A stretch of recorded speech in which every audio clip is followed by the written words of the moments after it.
Hello YouTubers out there, this is Jerry Saravia the Movies. So today we're taking a look at a film called Kodachrome, which is a film directed by Canadian director Mark Razzo, and is currently streaming on Netflix. And this had a very brief theatrical run at the Toronto Film Festival. I guess it had a couple of screenings actually, more than an actual theatrical release, and was picked up for distribution by Netflix, so now it's currently streaming on Netflix since February.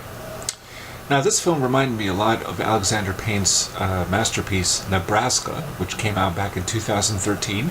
Starred, if some of you recall who have seen it, Bruce Dern as a codger who was looking to collect $1 million from Publishers Clearinghouse and was going on a road trip all the way down to, I don't even remember if it was Nebraska, I forget. But anyway, hence the title of the film. And a former SNL alum, more than that nowadays. You can see him on Last Man on Earth on TBS. Will Forte, playing his son, takes him on this road trip. So that's what that film was about. Now comes Kodachrome. And Kodachrome is quite similar. It is, I wouldn't say a replica of that picture, but it falls in that category of the road trip movie.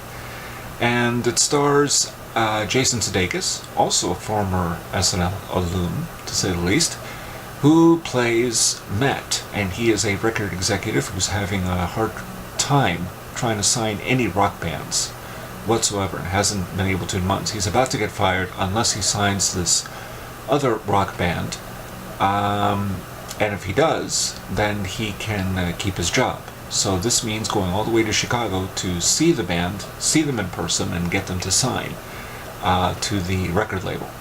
Now, but this trip is going to be fraught with some tension because apparently he's being asked by Zoe, who's a private nurse, played by Elizabeth Olsen, to accompany her on a road trip to Kansas. And because Matt's father, Benjamin Ryder, a world-class photographer played by Ed Harris, who is a bit of a, how can I put this very politely, a schmuck, a complete asshole to say the least.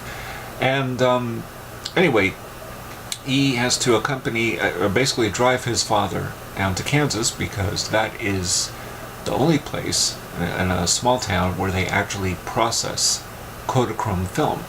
And Ed Harris's character Benjamin has a few rolls of Kodachrome to develop. And he wants to do this before he dies because the old man is dying of liver cancer. So you could see where this is going. All three of them get together, including, of course, the private nurse, and they go on this road trip. And it's fraught with tension. It's a back and forth between the two. The father and the son have been estranged for quite some time. He doesn't like his father. He prefers his uncle, which would be Benjamin's brother, played by Bruce Greenwood, an underrated actor to say the least.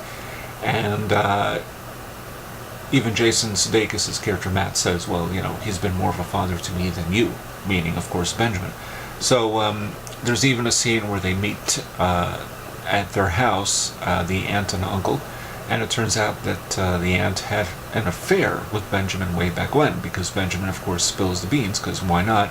And he wants to break his brother's balls. Now, what was interesting about that scene is that you would think, especially in a Hollywood picture would treat the scene differently, where there might be a moment where Benjamin's brother would be pissed off at Benjamin and run off and get angry and then come back later and say, well, you know, I know you're dying, so I'll let you get away with this one. But there isn't that moment at all. And that's what I love about the film. The film stays true to the colors of the characters.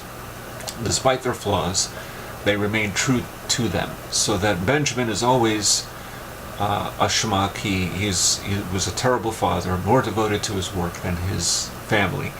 And Jason Sudeikis is a very sarcastic person, full of quiet rage. Sudeikis' character, he does that so well that Jason Sudeikis, I mean, his time has to shine at some point, just like Will Forte. These two are solid actors, and I hope eventually someday that the Academy will recognize both of these guys. Jason Sudeikis, by the way, was wonderful in the film as a coach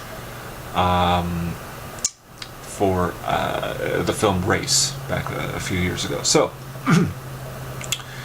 The trip itself, the road trip movie, is what it is. I wish it made better use of the locales and the scenery, in particular going, on these the roads of America, where you see farmlands and everything else, and Ed Harris is smoking a J and enjoying life. But and he takes pictures. 35mm camera, because that's what he prefers. Cell phone is too easy, and he isn't incorrect about that, or else he wouldn't be interested in developing these 35mm rolls.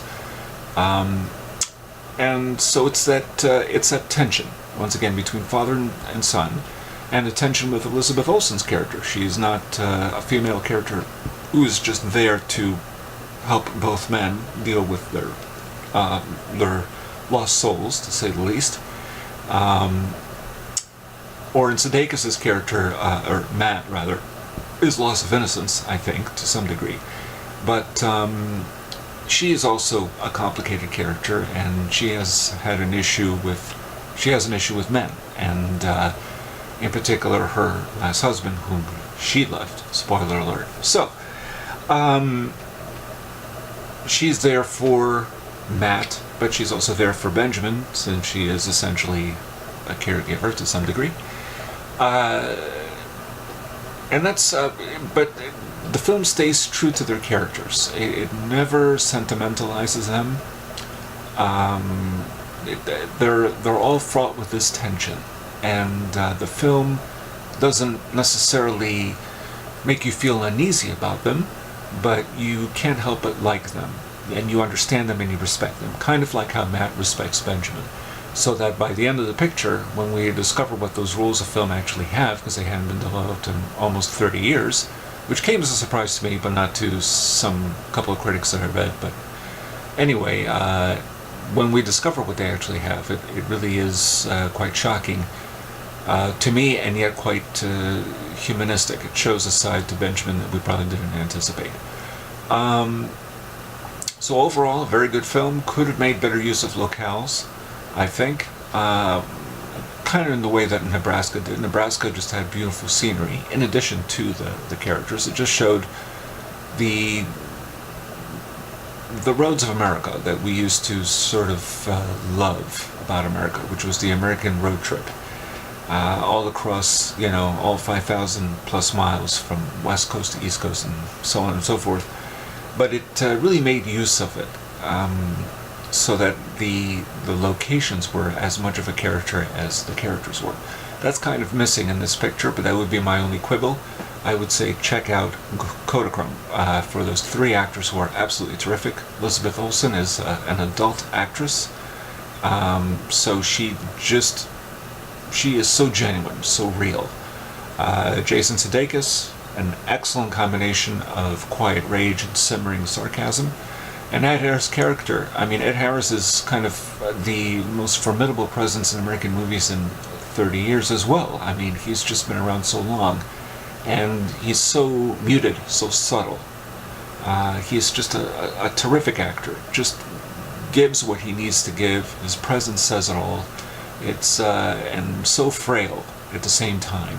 You feel for this man, despite what a terrible person he once was. Might still be, anyway. So check out the film. Interesting note, this film, as it's indicated in the end credits, was shot on 35mm film.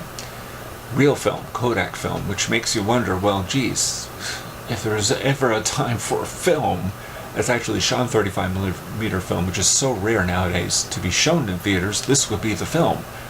But you can only see it on Netflix, so you're not going to get really the full impact of the image, I think. You just never do on a TV set, no matter how big it is, compared to the theater screen. But there you go. That's the state of our world nowadays when it comes to movies. So check it out, Kodachrome. Streaming now on Netflix. Definitely watch it. Highly recommended. And this is Jerry Saravia at the Movies, signing off.